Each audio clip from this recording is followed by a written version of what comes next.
Good evening and welcome again to Ideas at Work and Beyond. Here we are, back in the studio. We've been to Pathways Academy. We went to see the 411 Battalion, right, Bob? You were there for the 411 Civil Battalion coming back from second or third term, some of those guys in Iraq. We've been to a Young Life Club in Ridgefield. We're going to have that on the air for you. But tonight, we're coming to you live. I don't know if you can get a shot of my fireplace here. That would be incredible if you could. We got the fireplace. We have festive hats. It's sort of a Christmassy atmosphere here at the Ideas at Work and Beyond studios. I want to start out the show this evening with just a little thought on the economy. I've actually taken to listening to books on tape as I drive around and try and run a painting business. Anything other than the news. You turn on the news, stocks are going down. General Motors, Chrysler, Ford coming to the government hat in hand looking for a handout. Unemployment going up. The stock market continuing to go down. More layoffs are coming. It's a very frightening time, especially now, around the Christmas holidays. But I have a glimmer of hope. I was reading my capitalist tool, Forbes magazine. I actually don't have a subscription to it. I just buy it when I can at the supermarket. And I came across an article. And the article is, I don't know if you can get a shot of this, but it says, panic buying. He says, yes, there's a market for toxic mortgages. Can you get a close-in shot of that? Yes, there's a market for toxic mortgages. And as I look at the landscape of the economy, and I see, there we go. As I look at the landscape of the economy and I see all these toxic mortgages, all this bad paper that's out there, I'm concerned and I'm saying, what can government do? And in the end, it's not going to be government that pulls us out of this. I went back to a fundamental book on capitalism. It's Adam Smith's Wealth of Nations, published in 1776. Adam Smith is one of the pillars of the capitalist system. And he wrote this book, as some people consider it the capitalist Bible. And one thing he talked about in The Wealth of Nations is the concept of the invisible hand. That in a free economy, unfettered by government, there's an invisible hand that makes sure that you're getting the lowest possible price and the highest possible quality of products and services, and that if it's unfettered by government, when something becomes so cheap, there'll be a market for it, and then the economy comes through, the invisible hand comes through, and then it begins to purchase, so it begins to stabilize. So I saw in that article in Forbes a little bit of hope that capitalism and free markets will yet again right the ship. There needs to be government oversight, but don't let the government control. And then my mind, I'm not sure the way it works, but it went to this satellite picture of Korea. Hopefully we have that in the control room, but there's a satellite picture of North and South Korea, and you can tell which is the country that has free and open markets, and which is a country that is controlled by the government. And being the intrepid broadcaster that I am, we have a backup plan on that satellite picture for North and South Korea. Come on, Internet, don't let me down. Here we go. Okay, and if you can get a shot of that, you can see, we need a close-up of that.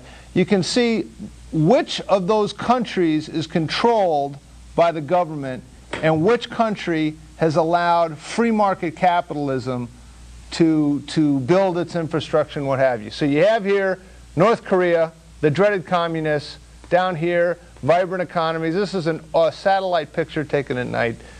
It's just very graphic between the two systems. Anyways, those are just some random thoughts. I'm delighted tonight to have joining us Chris McQuilkin. Hey, Mike. Very good to have you here. I just had to get some of that off my chest. Very well done. These are just random thoughts. Yeah. Can I add to that? I thought that picture of Yes. South Korea was actually the lights that were on at the high school parking lot, but we'll quite turned them all off yet. We'll keep that up. Yeah, that could be. Now, Chris, for those in our vast viewing audience that don't know who you are, let me give a little bit of an introduction. You're a resident of Ridgefield, and you have a website, blog. What would you call it? A website? I call it a forum. A forum, because an interactive forum. It's different from a blog. A blog, people just spout off their own opinion. A forum, people get to interact, and so people definitely get to interact on this one. Okay, and it's called Ridgefield Live. All right. And depending who you talk to, I've been getting some feedback now. Oh. It's either a taxpayer watchdog that's doing a great benefit for the town. That would be my mother said that? Yeah, I think mother or a blood relative mentioned that. Or others would say that that it's a group that's caused progress in town to be somewhat hindered. Budgets aren't going up, fields aren't being built, kind of second-guessing some of these civic-minded enterprises. Yeah, I would what change would your reaction be? I would change one word of that. It's not that progress is hindered, I think spending is hindered. Okay. Right? There is a group out there, and it started with just a few. It started with the Naufel field, right? If everybody remembers that they wanted to spend $2 million to put a field in place, an artificial turf field. But we stood up and we said, well, wait a minute, why should all of us, why should my 86-year-old neighbor pay for a $2 million field when he's clearly never going to use that field? Yeah. So we stood up and we said, no, we don't want to spend the money on that, as well as there were environmental issues, and so we said, no, let's stop. Let me take the other side of that just briefly. Yeah. Because people say this all the time. They say, well, gosh, if we're senior citizens, we don't have kids in the school, why do we have to pay 70% of our taxes go to the school? Mm-hmm. And the argument that I heard, which seems to make sense to me, is should we then, I mean, where do we stop? Should we say, well, if your house didn't have a fire, then you don't have to pay for the fire department? You know, the concept of the town is that the sum is greater than, or the whole is greater than the sum of the parts. That having a dynamite Parks and Rec department, thriving school system, let alone a fire department, benefits all of us, and so we pay our taxes so we all have that. What's your reaction? Right. Well, I hear what you're saying on that one there, but I kind of draw the line, because you have to draw the line somewhere. There's not an infinite pie of money out there that you can use. So I'm kind of keenly aware of that. Yeah. But there should be a line that says, well, safety comes first. Absolutely, safety comes first. So when it comes to fire department, let's all chip in for something like that. But when it comes to all these extra perks out there, I'm not sure we get the benefit. In fact, I think at times they're detrimental to the town. That look at something like in the school system, we spend all this money for school. Well, clearly, you have that right. I put the number higher than 70%. 80% of the tax dollar goes there if you count the debt service in there. And if we're spending money on something like that, and we're getting the top test scores in our regional group of other towns here, I'd say great, but we're not. That's where I start to have the problem with it. I love spending money on schools. I love spending money on roads. People out there think, oh, he just doesn't want to spend money at all. No, I love spending it, but you mentioned in your opening statement there, you want to get quality back for what you're spending. Yeah. And I don't see us getting that. I think somehow along the way we lost sight of this, and we spend a bunch of money, but it's not for the things that we think we're getting. We're not getting great test scores out of this. We're last in our district group on the Connecticut Mastery Test. Are we really dead last? We're dead last. And, you know, there are 8 towns. They're great towns. And, you know, and Connecticut's a great state, so okay, we're doing pretty good, but I don't want to be last. I want to be first in that group. And so take all the money and put it into schools, sure, okay, but then show me that you're first. Don't show me that you're last in the group right there. So it's kind of where I draw the line. Spend money, but show me something really good out of it in the end. Okay. Our phone number here is 792-4101, 792-4101. This is interactive. We're coming to you live. The New York Rangers beat the Pittsburgh Penguins last night in a shootout, 3-2. See, I wouldn't know that if we weren't coming to you live, but I know that. Sidney Crosby got dumped right on his rear end. It was a great game. Anyways, see, I'm proving that we're live. Here's today's paper. This is like a hostage video. See, we're live. So please call in 792-4101, 792-4101. I went to your website. Here's like a tour de force of different items that you cover. New Canaan Farmers Market closed today for season. Nagging questions about the bundle. Another weekend, another fire. Did you see they arrested someone? Yeah, that's quite something. Chef at Bernard's. Wow. That's interesting. Go figure how that works out like that. Wow.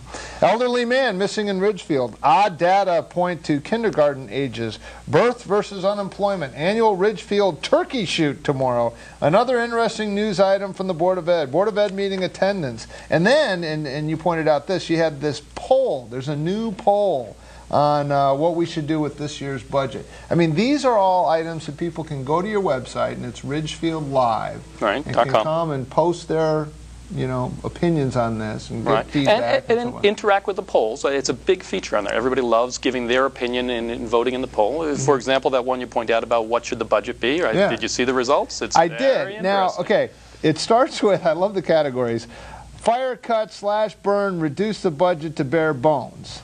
That seemed to get a lot of votes. Unfortunately, you might probably have the most recent poll. Down 2%, down 1%, equivalent to last year, up 1%, up 2%, up 3%, or the sky's the limit. That was the other one. Yeah, and where's the breakdown? Because I need the latest one, and this one got cut off when I... Oh, is that right? Yeah, unfortunately. There were a bunch of votes. Clearly, the leaning was to the negative side. I was surprised at that. I thought people would go for a 0% increase, because that was going to be tough, right? I think you were at that meeting, clearly handling it, saying 0 is going to be really tough. But the average of all the responses from all the people that voted was down 1%. They're looking for a negative 1%. When you say, now you're an educated guy, how many people have voted on this? If I'm counting them right, it's a handful of people. This isn't hundreds and hundreds of people. Right. Well, I could look at it this way, that there's many people who voted my polls as go to town meetings. Okay, so, that's a pretty low standard, though. Yeah, it's unfortunate. It's sort of the nature of Ridgefield. I can't figure this out. You go to Brookfield, and half the population goes out for a budget vote. Half the population shows up. You come to Ridgefield, and it's like, they don't even know there's a budget vote going on. It was interesting, because I'd like to kind of walk through this, because I think last budget vote was in a way when Ridgefield Live sort of got on the radar screen for everyone. Because it's like, whoa, what happened? And what happened, for those of you that maybe don't know, but last spring there was a vote, and there was what members of the Board of Finance and others thought was a relatively reasonable tax increase of 3%, 3.5%. At the time, the economy wasn't quite as bad as it is right now. And it was overwhelmingly voted down. Yeah. Overwhelmingly. Yeah. And just to throw a number out there, like even the police station in there was 84% against a police station. Like, who's against police? But 84% against. Yeah. And so when the dust settled and people said, "What the heck's going on?" Many people pointed to your website and some of the people you were able to bring to the polls, and said that had an effect. You think that's accurate? I think it is. I think a lot of people want to blame me for it entirely, but I was just blame you or cheer you. I mean, it depends on their perspective. I help them voice their opinion on it. That people were always voting yes to budgets. I heard something out there that we've never voted down in the budget entirely, like this one went down. Well, there was one in the 90s. There was a Board of Ed budget that was quite a bit high and went down. But anyways, so I stood out there.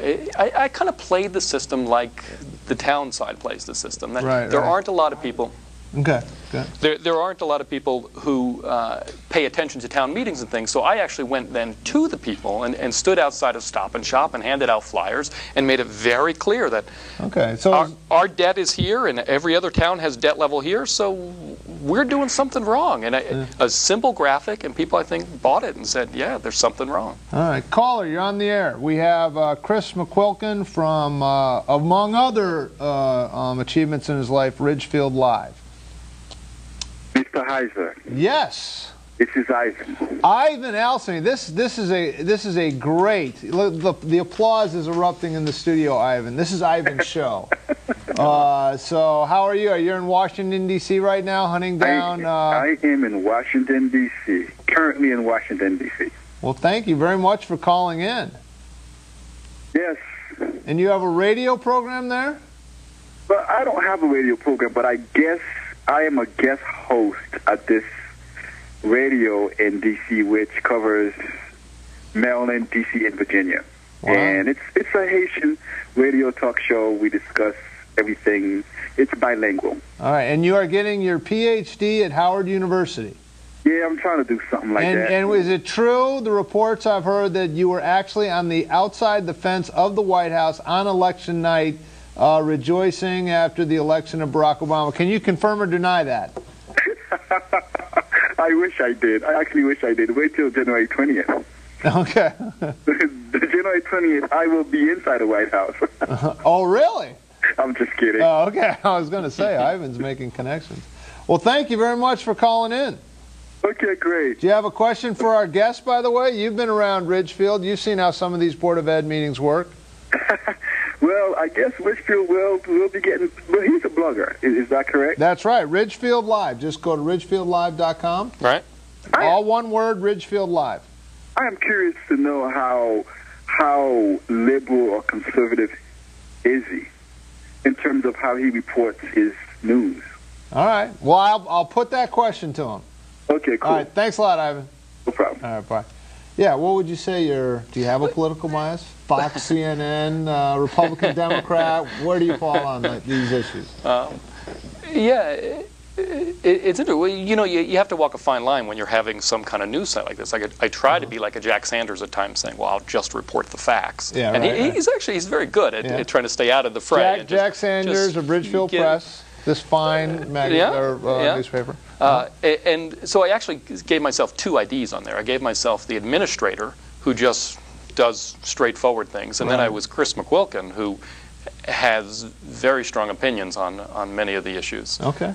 So I try to play both, but the Chris McQuilkin opinions come out, I think you would term them as very conservative. Okay, so you're fiscally conservative, fiscally very tight conservative. budgets. I have to take issue with you held the Boys and Girls Club to task for having a 24-inch flat screen TV. Yeah, 52-inch. 52-inch flat screen I posted TV. the picture on Ridgefield Live. Okay, completely annoying a very good fellow, Terry Hughes. I completely annoyed him by doing that, but it's a pretty big TV. Okay, now, being a somewhat, of a journalistic bent, did you follow through on that and find where they got that TV and how much they paid for it? I think I have. And what did you find out? That it was donated. Okay. It was a donated, but. So now, do you want to retract that shot across the bow on the 52-inch plasma TV? I will extend a hand to Terry Hughes, and if he would even say hi to me, I'll give him a donation to his Boys and Girls Club. And there, you got that live on there. Okay. But my point to the Boys and Girls Club is that there are so many special interest groups in this town, and they seem to always get their way and always get money from the town. Just the nature of the way the town meeting is set up, that it's very easy if you wanted to start a club to get money for it. And so the Boys and Girls Club was available on that night for me to kind of jab them a little bit. Okay. And I know they do really good things. All right, well, I guess you can take issue with getting money from the town. That's fair. The 52-inch flat screen TV was donated, so what are they going to do? Turn it down? Kids like watching I'm 3,000 bid on it. So if he wants a $3,000 donation, give me the TV, and I'll give him the $3,000, and then I got to go. You donate the $3,000, they keep the TV. You get a tax write-off. It'll be a great thing. All right, let me ask. Okay, back to so the vote last year. So you were instrumental in initially the initial vote being voted down, not just from this website, because some people will say, well, you go to this website and it seems like it's the same 7 guys talking. It isn't as if hundreds and hundreds of people are coming here. I don't know what would you guess is the average traffic? Yeah, well, it's actually interesting that. As the webmaster, I can actually see when people come. They think they're anonymous and they're just sneaking around in the background, lurkers as they're called. But no, I can see when they're there. So there are the same, it's about 20 people who kind of log in and they show up. But in the background, there are 3 times as many guests who just come in. I leave the door open for guests, and I can see them coming in. And sometimes it's kind of amusing that there'll be 15 guests looking at the site at lunchtime. And they think they're all anonymous, but no, I can tell 15 people are reading it. So even on the website, on the page, but you can see how many people have read an article. But that doesn't count the guests. The guests are adding another 50, 75 to that number. So if you think that there are maybe 100, 200 people who sort of are the active ones in Ridgefield, where you see the same names on all the clubs and committees and things. It's a little like letters to the editor. There. Some of it is a repeat, people. Yes. So a lot of them are there. Okay, so the original vote, 3.5% tax increase. It was voted down. It wasn't just from this website, but you were actually at flyers, and there was a group of people that were coming out against it. Right. Too much of an increase, too much spending. Right. Got to cut it. Okay, then everyone redid their budget, cut. The Board of Finance got in the act, cut. When I say cut, this is always a little bugaboo with me. It isn't a cut. Right. None of these budgets were cut. Well said. Right. It was a decrease. It was a decrease in the proposed increase. Right.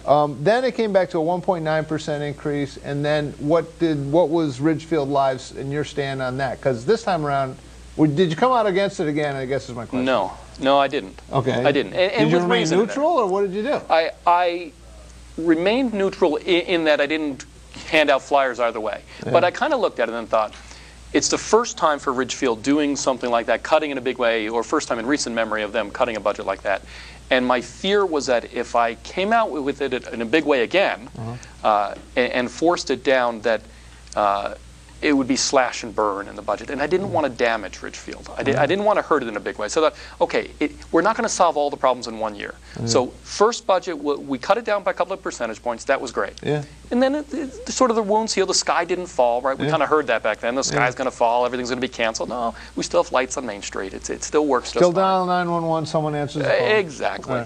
And I think over several years period, I think there's better ways to do this than forcing it all in the first year. That is slowly nibble this thing down in there. I think that's probably a good approach. I mean, sometimes you have people, a special interest group that gets together and it's a one-time thing and we want to do this, and then you never hear from them. You're saying you're in this for the long haul. This is a 24-hour-a-day job, just trying to work on this stuff. As you can imagine, right, there's so much work in there. And if you've read some of those posts, I really go to the effort of going to town hall, digging up the documents, photographing them, showing all the proof. Connecticut foreclosures way off. Garden of Ideas, fresh vegetables in winter. Wall Street meltdown, lectures in New Canaan. More post office parking. After school in Richmond. I mean, it goes on and on. Yeah. It's very interesting. But you know, it's one-stop shopping for all that information, and I can tell by the fact that people come back 10 times a day to this site. Yeah. Because I can see all that. I can see in the logs that they're coming back. So clearly they're interested. Yeah. Chris McQuilkin, the website is ridgefieldlive.com. Go to it. Thank you very much for coming in this evening. We have to do this again. We want you to come back. They're telling me I got a break. We're going to news and weather, and then we're going to have an interview with Vicki Calver, who is one of the pastors at Walnut Hill Community Church. Will you come back? Absolutely. I want to do a whole hour next time. All right. Thank you very much. Marty. Appreciate it very much. And we'll go to news and weather, which doesn't look very good, frankly.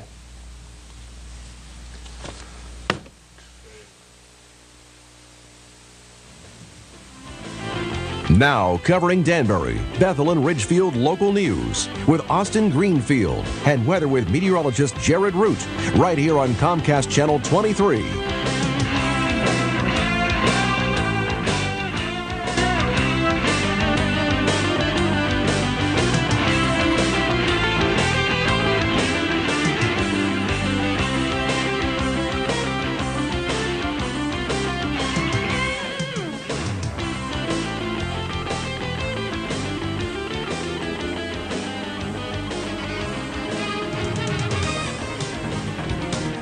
Well, hello everyone, and happy holidays from all of us at Channel 23. Thank you. Happy holidays. Happy holidays to all. Merry Christmas, Kwanzaa, Hanukkah, all of those things. Good. I'd like to welcome our meteorologist, Jared Root. Thank you. And I am newscaster Austin Greenfield, and we're going to be doing a good story. Danbury, if you may not know this, but it's the safest city in the state. Danbury tops the list of the safest cities in the state according to a ranking of the safest and most dangerous cities in the nation. The rankings of cities with populations greater than 75,000 were recently released as part of the City Crime Ratings book published annually by CQ Press. Danbury came in at number 55 of all cities in the nation and first in Connecticut. Danbury is fortunate to employ some of the best police officers in our area who show a deep commitment to the safety of our city's citizens and visitors, Mayor Mark Bowden said. Stamford came in second of Connecticut cities at number 71 in the nation. Hartford brought up the rear as the most dangerous city in the state. Its national rank is 359 out of 385. Police Chief Al Baker said Danbury has consistently done well on the rankings over the years and often fell in one of the top 2 spots for the state. Stamford, however, has come out ahead of Danbury in past years. Baker said the top ranking could be attributed to several factors, but one of the most important factors is the hardworking and dedicated group of law enforcement officers here. Other factors that may contribute to the high ranking, he said, include that the city is located in a relatively prosperous area, has good school system, and its unemployment rate has typically been the lowest of all cities in Connecticut. Ben Krasny, a spokesman for the publishing company that released the rankings, said it uses information from the FBI Uniform Crime Report, including reports of murder, rape, aggravated assault, robbery, burglary, and motor vehicle theft. The data for those crimes are compared to a city's population to determine its rankings. The criminal activity in Danbury is less than half the national average on 5 of the 6 crimes analyzed, with the exception of rape. The national average for rape crimes is 30 per 100,000 people, while Danbury's average is 25 per 100,000. The safest city in the nation, according to the rankings, is Ramapo, New York. I actually played them in tennis, and we beat their butts. Well, New Orleans sits at the bottom of the list at 385. Well, Jared, what do you think about having the safest city in the nation, or in the state, excuse me, is Danbury? What do you think about that? Wow, that's pretty remarkable. I wouldn't have thought of it. Congratulations, Danbury, for being the safest city in the state. It's kind of surprised. I'm surprised that even Stanford was up there too. That's pretty surprising. Usually the other things, city areas, Danbury is a city too, and that was up there in the rankings. Yeah, I was very surprised. Well, we have some interesting weather coming up. Can you shed some light on it? See this? The color? Yeah. We got some of that white stuff in the forecast for later this weekend and into next week. We got some, definitely some holiday, wintry weather on its way, especially for this weekend. And a more significant system might be coming for mid-week next week. Let's get right into the details of the forecast. We have a high temperature, or an almanac, with a high temperature today of 44 degrees, a low temperature of 26 degrees, and we had no precipitation, but that has probably changed as I speak right now, because there's a few showers around. And for the weather headlines, we have a few showers again, but nothing major for tonight. But be careful if you're heading out, especially late tonight and in the wee mornings hours of the morning, because the temperatures will be dropping below freezing, and any of those wet roads will freeze over and get some black ice. So please drive carefully if you're heading out very late tonight. Colder temperatures, but some sunshine for Friday and even into Saturday. So we got 2 nice days coming up. We got a wintry extended forecast, and I'll show you in our 5-day.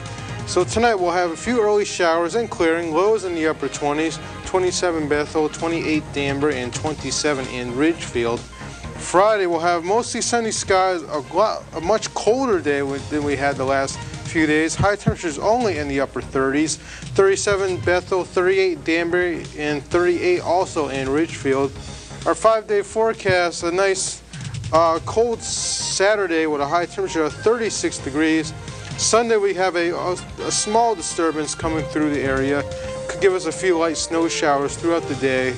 Nothing, right now it doesn't look like anything major. It could be a coating on the ground, but again, it's not going to be nothing to shovel. So, but cold temperatures, highs of 32 degrees. We have a break on Monday with high temperature of 34 degrees, but Tuesday, big question marks here as we have a storm system. Looks like be taking shape over our area for Tuesday, even into Wednesday and Thursday. Right now, it looks like it could be a mix of snow, then changing to ice, and maybe even some rain, depending on how much warm air gets mixed into the system.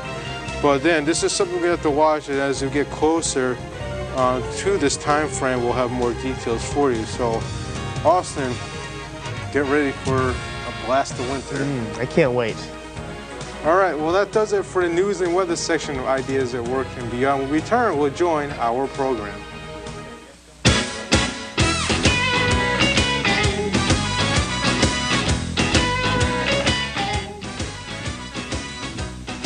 Welcome back to Ideas at Work and Beyond. I'm delighted to just let everyone know that next Thursday from 9 to 10 p.m. on this program, we have a special program, the welcoming back of heroes from right here in Danbury and the surrounding areas.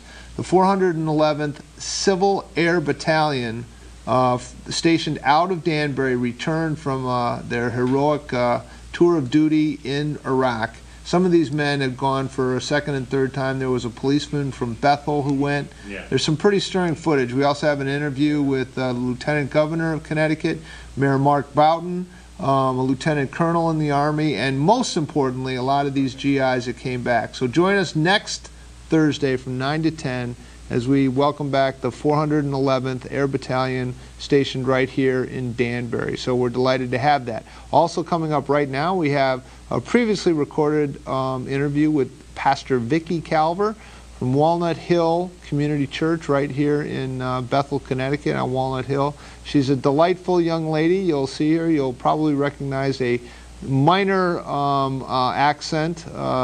She's originally from England, and she wrote a book called Illusions of Grandeur. And I read the book. It was really compelling, really hit home for me, and I think you'll enjoy the interview. So next week, the Danbury 411th. In 2 weeks, we have a special program bringing you Ridgefield Young Life. This is something, if you've never seen a Young Life Club or you've never seen frozen turkey bowling, you'll want to turn in and view for that. That's going to be September 18th. Right, Joe? That's all going to be edited up. Joe, our intrepid cameraman, promises that that will be ready for 2 weeks from now. So next week is going to be the Army reunion, which is really just stirring as you see the families. And then the following week is going to be the Young Life program with the frozen turkey bowling. None of this you want to miss. And of course, tomorrow night is a Mad Hatters, Saturday night. Mad Hatters are playing at the Danbury Arena, and that's fun to go to as well. So I hope there's enough introduction here, and we will go from here. Of course, tomorrow night is the Bethel Film Festival, and you'll want to see that as well. But from here, we're going to go to the interview with Vicki Calver from Walnut Hill Community Church. Good evening, and welcome to another episode of Ideas at Work and Beyond. My heavens, what a day. The stock market went down, I think, something like 650 points. Iceland, I understand, is in turmoil. The election, we're not sure which way that's going to go. The last 3 weeks of the election now, I think it's going to be, some people have called it crazy time. The fighting and the arguments are going to just intensify as we go on down. Later in the program, we have State Senate candidate John Hartwell, who's running in the 26th District, and he'll tell us why he feels he should be the state senator instead of Tony Boucher. And there's just a lot of unrest out there. On the cover of the Ridgefield Press, it talked about people are suffering from stress. They're seeing their stock portfolios go down. I know my wife opened, we have money set aside for our kids' education, and she opened up the envelope and she saw that that account had dwindled. And her answer was to just, next month, just not open that envelope, and that'll make it better. Anyways, in the midst of all this, I'm delighted this evening to have Vicki Calver joining us. Vicki has written a book called Illusions of Grandeur, and she has a unique perspective, a perspective that brings in what it means to have a relationship with God and how God actually works in our lives. And we're just very interested to maybe take a deep breath in through the nose, out through the mouth, and have a moment to meet Vicki Calver. Hello. Very nice to meet you. Thank you so much for joining us. And just to start, sure, tell us a little bit about yourself. Well, you will notice the moment I start speaking that I have an accent. Go on. I'm from England. My name is Vicki Calver. I'm one of the pastors at Walnut Hill Community Church, and have lived an interesting life. I lived in 4 continents in 5 years. And found myself back in the UK for 5 years, and now I'm here. And thoroughly enjoying New England, love the area. And now you live in Danbury? Downtown, right by the library. It's great fun. Okay, okay. Now, in all those, you said you lived in how many different continents? 4. 4 different continents? Yeah. In 5 years. In 5 years. Yeah. Okay, and what did you do? What brought you to these other continents? What were some of the adventures that have unfolded while you were living there? I started off when I left university. I went to India, and I was involved in vocational training, helping young women from the local slums learn practical skills that would enable them to get a job. Okay. So I did that for a year, helping to get a project off the ground and then pass it on to locals to run. Okay. I moved from there to the US and did my master's in Illinois. Oh. And had a great Now, where time. did you go to school? Wheaton College. Wheaton College. I understand that's a fabulous school. I had great fun. Okay, good. Okay. Yeah. And then I went from there to Africa. Okay. And I did 2 years in Africa, in Kenya and Rwanda, working with people living with HIV and AIDS. Okay, now Rwanda had that terrible genocide. Yeah. Was this pre-genocide? No, post. Post-genocide. So I was with there. the Hutu and the Tutsi, and you came into that country. I came in 2001. The genocide was 1994. But they were still living with the repercussions. So I went and visited a genocide. 94. Seems like it was shorter than that, but no. Okay. I went and visited a genocide site and saw just the horror of what took place, and had the privilege of working with Rwandans who were seeking to serve their own people, many of whom had got infected with HIV and AIDS because of the genocide, when the women were raped and other things took place. So it was a very significant and a very special time to be able to serve local people working in their own nation. So I worked on evaluations and helped them look at strategic planning, because I was working with a relief and development organisation. So that was an interesting couple of years serving local people around the world. And then back to the UK, so back to Europe. And I did a number of different things there, including working with HIV positive Africans in London. Wow. Which was also interesting. Okay. Now, okay, after are there any other continents we're leaving out? We got India, we got Africa. US. Oh, the US. And then Europe. And then US and Europe. Okay. So, now after these, you have your education. You've traveled the world. You've taken on positions of high responsibility in some of these development agencies. You come back to the UK. Yeah. And that's kind of where you pick up this book, right? Yes. Because what happened? I mean, bring us up to speed from that point on. Sure. I came back to the UK and I thought, having done all these things overseas, great, come back into the UK, I would find a great job and life would be perfect. Right. That's the way life is supposed to be, isn't it? Right, yeah. But that didn't work out for me. I found myself unemployed for 4 months. And got very bored and frustrated and took on different things.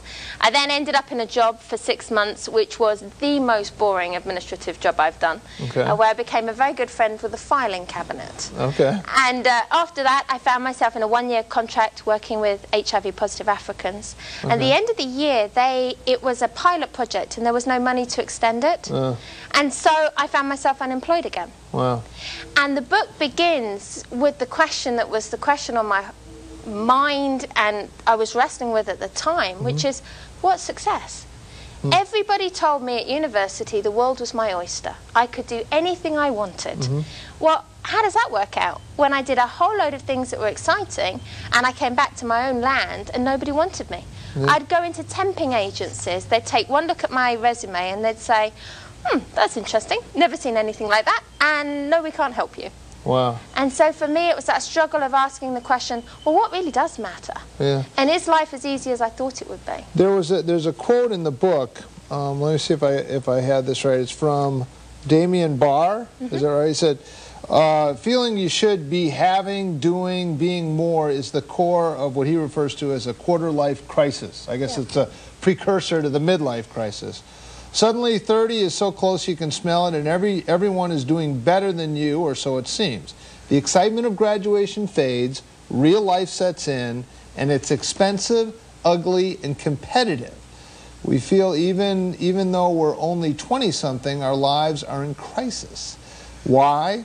Property has never been so expensive, work has never been so insecure, debt has never been so pervasive. If, as we are told, the world is our oyster, it definitely is a dodgy one. Now, dodgy, that's a term. That's an English term. It's basically a negative term. Not quite right. I mean, is that what you're talking about? You're like, graduation is faded, all this experiences, and you're coming up to 30, and it's not working out. And you had illusions of grandeur. Is that essentially what we're talking about? That was where I got to. I got to that point where it was like, I can't buy property, my life isn't working out, no, I can't get the jobs that I wanted to do. what is this all about? And so the title, Illusions of Grandeur, came from my question of, have I bought into what the world thinks is important? Have I bought into the value that my bank account, the clothes that I wear, the property that I earn, the number of children or lack of children that I have, somehow defines who I am? Because that's what our world says. And so I started to ask the question, have I bought into that? Is that an illusion?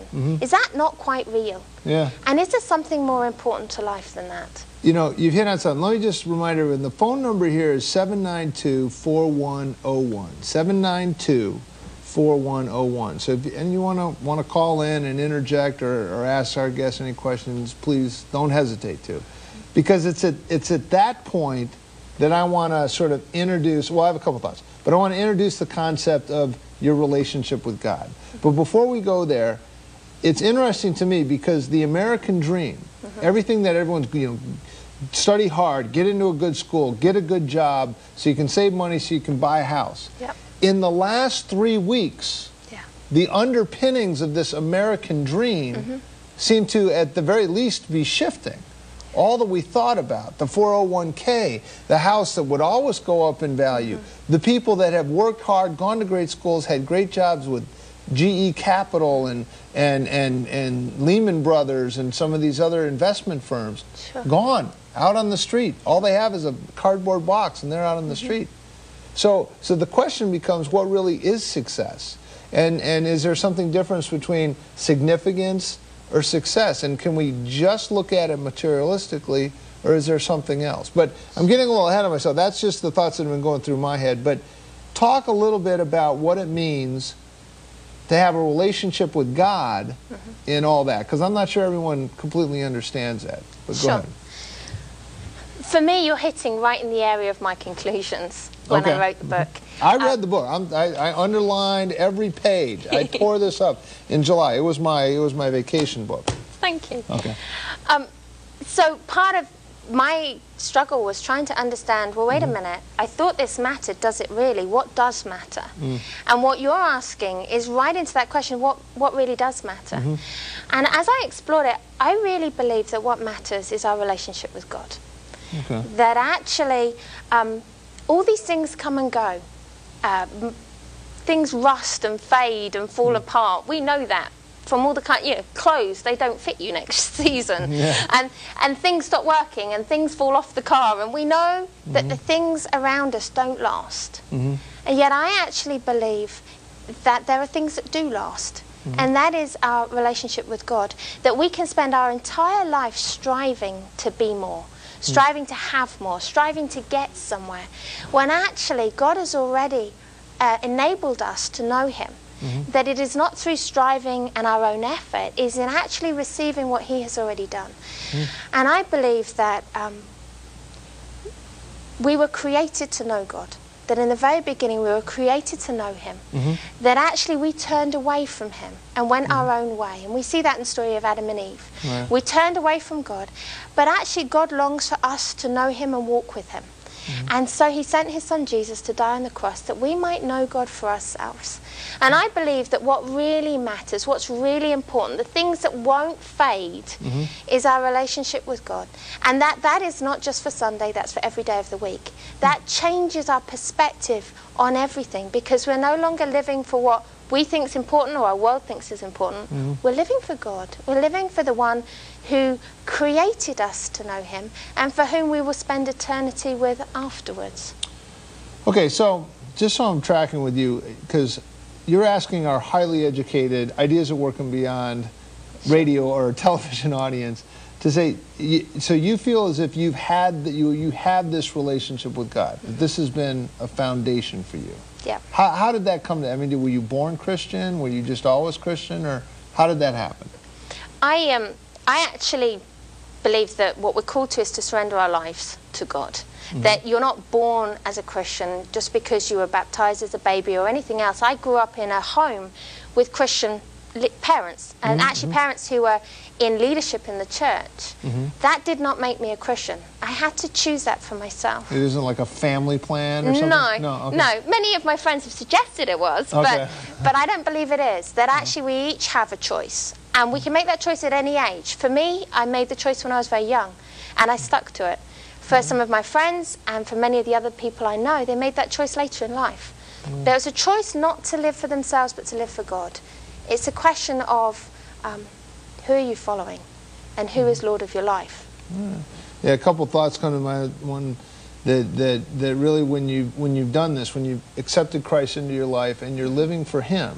I mean, I think the Bible talks about, you know, the man that builds his house on the sand, you know, and then the storms come, and the house pulls down. But if you build your life on the rock, on that relationship that you're talking about with Christ, the inevitable storms, like we've been seeing recently, financially and otherwise, come, but it holds. It holds. The other thing I've heard as well is that really Christianity is not this sort of religion, a group of do's and don'ts, follow these standards, but it's a relationship, and I think that's what you're talking about. Yeah, what I would hate to present is a sense that your Christian life is easy. For me, yeah, because that gets back to your book. Yes. Because, you know, here you are, you go through these incredible experiences, you do work in Rwanda, in India, you get a highly prized degree from a great institution in Illinois called Wheaton College, and then you go back to Europe and you're filing. Yeah. And then you're having this moment in the book, which, by the way, I think we have a website where you can be reached, Illusions of Grandeur by Vicki Calver. You can email her or get in contact with her through the website, which will show, to get a copy of this book. But you talk about that in the book, and then you sort of run a parallel between the life of Joseph and what he learned and what you were going through, and what you learned in relation to your difficulties that you were going through and how that affected your relationship with God. Yeah. We're sort of in the lightning round here, but talk a little bit about that, about Joseph in the Bible, his story, and how you saw God working through his life and yours as well. The reason for choosing Joseph is here's a guy who doesn't have it all sorted. It is not all easy. Give us the cliff notes on the story of Joseph. Sure. Story of Joseph, you have a 17-year-old guy whose brothers are jealous of him. Okay. So they dump him in a well and then sell him into slavery. Right. He's stuck in slavery for a number of years. Then his slave owner, his wife, tries to sort of sneak him off to bed. He refuses, so she says he tried to rape me. So the slave owner throws him into prison. Okay. He's then stuck in prison for a number of years, and well, all these stories are in the Bible. You've got sex, intrigue, family jealousies. It's all in the Bible. I got to read that book. It sounds very good. So he gets thrown into prison. He stays there for a number of years. Pharaoh throws a couple of his people into prison, the cupbearer and the jailer, cupbearer and the baker, and they have dreams, and Joseph interprets the dreams and says to the cupbearer, when you get back, remember me. And we read in the Bible that 2 years go past and Joseph is completely forgotten and no one knows what happens to him. The cupbearer then remembers him when Pharaoh has a dream and Pharaoh wants an interpretation. Joseph gets dragged out of prison, gives the interpretation. Pharaoh says, wow, fantastic, you can be the prime minister. I'm not sure what the translation would be here. Yeah. Sort of the second most important person. Yeah. Second most important person in the land, you can go do that. And the story basically ends with Pharaoh as this, with Joseph as the second most important person in the land. Okay. So I guess what you're saying is you're looking at Joseph's life not at the happy ending part, but at the part where his brothers throw him in a pit, he gets sold into slavery, he gets falsely accused of trying to seduce the Pharaoh's wife, which wasn't true. He gets thrown into prison. It's during those valleys that you sort of highlight Joseph's relationship with God and what he learned. What did you learn? I actually did it in all of it. What I found fascinating is so often in the Bible it says that God was with him. It didn't matter how Joseph felt, but God was with him. And for many of us, life doesn't feel very good. Actually, things are really tough, and we look at the situation in our world as you described at the beginning, and we do not know what's going to happen. Yeah. And yet, I believe that God is with us. And the question is, will we follow him, or will we keep struggling and striving to get there ourselves? Interesting. Interesting. And what have you concluded through what you've experienced in your life and through the life of Joseph? What are the lessons you've drawn from it? Sure. The key lesson for me was that success is really about where you're heading, who you're living for. For me, success is knowing God more deeply ourselves and living for Him where He's placed us. At the really rough point of my being unemployed, I had one of those moments with my brother that a sister should never have with her brother. Okay. And he and I went out for lunch, and he was sitting there perfectly happily, and I was sitting here, and I wept through the entire lunch, start to finish. Ouch. Life was That's awful. tough in front of a brother. You always want to keep up appearances with family, but okay. So I wept through the whole meal, and in the end, my brother, in his warmly sympathetic and loving way, turns to me and he says, Vicky, how you respond now will affect who you become. Wow. And for me, one of the things I've learned is actually my responses matter. I can claim to be a Christian, but if I don't live like one, if I don't actively follow God with every day, if I don't trust Him when life makes no sense at all, then do my words really count? See, our words need to match what we believe. And for me, my brother's comment about how you respond reflects who you are and who you're becoming, because it shows where you're facing. And so actually, the second time I was unemployed, I took that lesson. And each day I said, God, I can't do this, but will you help me? And it was a very different experience. So I would just, in the midst of all the turmoil at the moment, I really believe that it is about who we're following, who we're trusting in. And I believe that God is with us, whatever the circumstances are around us. Now, if God is with us, like you say, does that mean we're sheltered from some of these storms? Does that mean that if we make this decision and ask Christ into our life and try to, you know, put our house on the rock, not on the sand, does that mean that everything's going to be hunky-dory, or what does that mean? No, it doesn't. I wish it did.